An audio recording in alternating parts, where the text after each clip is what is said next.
ویکی روان، وبسایت جامعه روانشناسی برای همه مردم.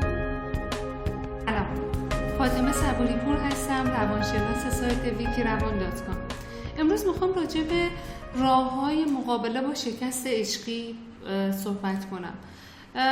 شکست عشقی تجربه تلخیه که خیلی از افراد اون رو داشتن و در دنبال اون یه سری احساسات تلخی رو تجربه کردن، احساس غم، ناراحتی و شکست. خب افرادی که اصولا سالم هستن و اعتماد به نفس بالایی دارن به صورت مثبت و مناسب با این مسئله مقابله میکنن و از اون بیرون میان که یک سری راه حل هایی رو میتونیم پیشنهاد بدیم به این افراد که بتونن راحت تر مقابله کنن با این شکستشون.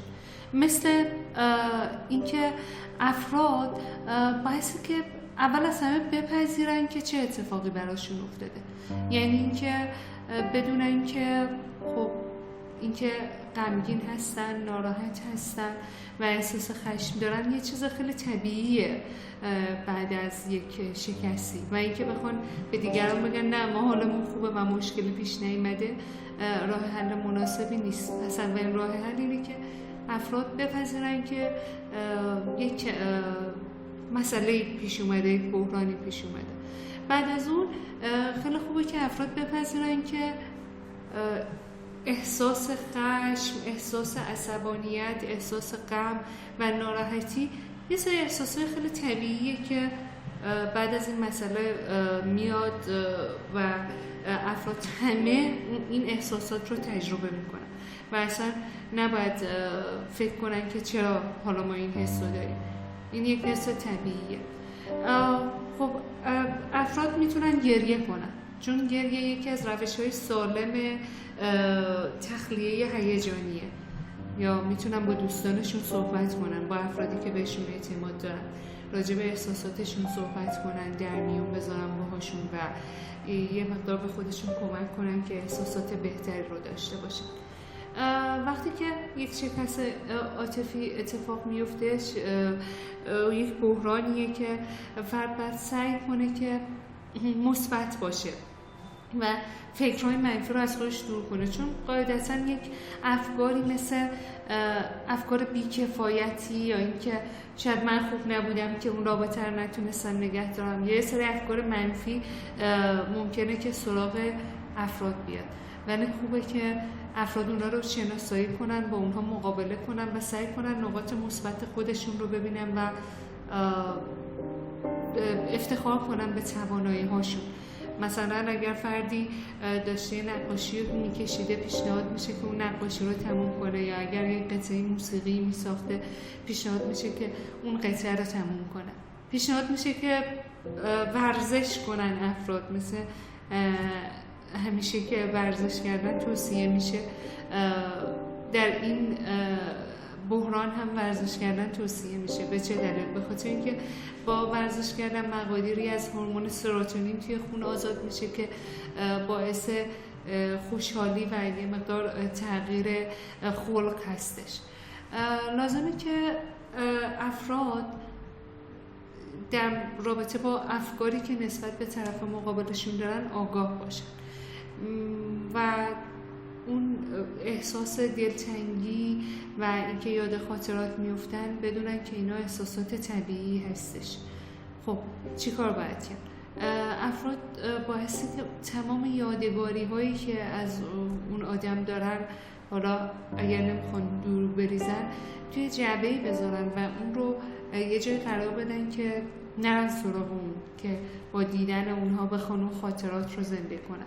یا اینکه بعد در نظر داشت که افراد با طرف مقابلشون تماس نگیرن یا دوباره نخوان که صحبت کنن، به دلیل اینکه یادتون باشه ما یک مسئله رو به اسم اعتیاد به عشق داریم. یعنی فردی که از یک رابطه عاطفی میاد بیرون مثل یک معتادی میمونه که دوست داره که دوباره اون برگرده به اون شرایط قبلیش و افراد فکر میکنن اگر با طرف مقابلشون صحبت کنن حالشون بهتر میشه. ولی یادتون باشه که این رابطه حالا به هر دلیلی تموم شده، حالا یا شما خواستین یا طرف مقابل خواسته تموم شده، پس هیچ کمکی نمیکنه به شما، فقط اوضاع رو بدتر میکنه و سعی کنین که یک لیستی برای خودتون درست کنین از رفتارهای طرف مقابلتون، چیزهایی که باعث میشه شما آزار ببینین یا اون چیزهایی که باعث شد شما این رابطه رو ترک کنین و وقتی که اونا رو میخونین براتون یادآوری میشه که چرا از اون رابطه اومدین بیرون. پس بدونین که احساس دلتنگیه که احساسیه که همه اون رو تجربه میکنن ولی باعثه که با اون مقابله بشه. یکی از راه‌هایی که اصلا پیشنهاد نمیشه در شکست عاطفی اینه که یک جایگزین برای طرف مقابلشون افراد سعی میکنن پیدا کنن برای اینکه سریع اون عشق قبلی رو فراموش کنن، ولی بدونی که این اصلا راه مناسبی نیست و اوضاع بدتر میشه و در بیشتر موارد اون رابطه هم دوباره به شکست منجر میشه.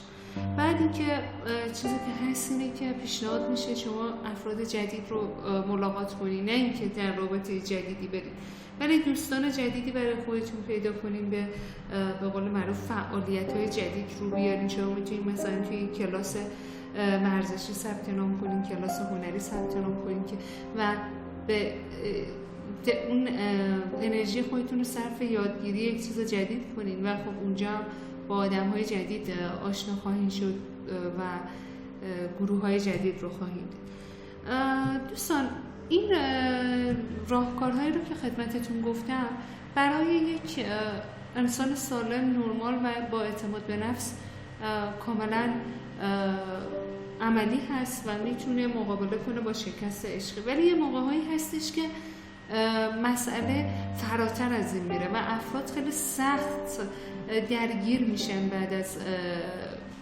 تموم شدن رابطه‌شون. اینجا یک مسئله دیگه وجود داره مثل افسردگی. یادتون باشه وقتی شکست عاطفی اتفاق میفته احساس ناراحتی یک احساس خیلی نرماله، ولی افسردگی یک احساس غیر طبیعیه که باعث میشه که اون شخص دیگه لذت نبره از زندگی یا مثلا نخواد که وارد